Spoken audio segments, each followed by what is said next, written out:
Indiana's Richard Pauley was one of those soldiers shipped off during World War II. He returned home and was soon sent back to fight in Korea.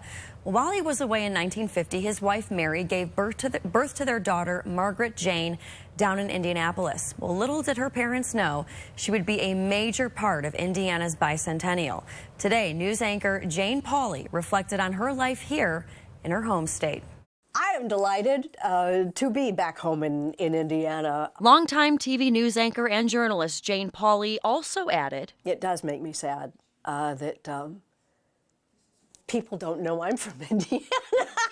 To help celebrate Indiana's Bicentennial, I'm a devoted Hoosier. Pauley narrates our Hoosier history. This Indiana Bicentennial Minute. It had been a dream building for years to make our state capital. Those Bicentennial minutes are our history, our legacy. It was just a thrill to be invited, to do that. There is a welcome new addition to the set, Jane Pauley. As a young, aspiring journalist, a year and a half ago, Jane Pauley was a second-string newsreader in Indianapolis. Pauley helped pave the way for women in broadcasting. I became the first woman to co-anchor a nightly newscast in Chicago. After Chicago, it was the Big Apple. We're looking forward to having you here regularly for a long time. I hope to be here regularly for a long time. Despite being away from home, Rockefeller Center, where the Today Show was broadcast, and many of the important buildings in New York City are entirely clad in Indiana limestone, which made me feel very much at home. Being a Hoosier, and now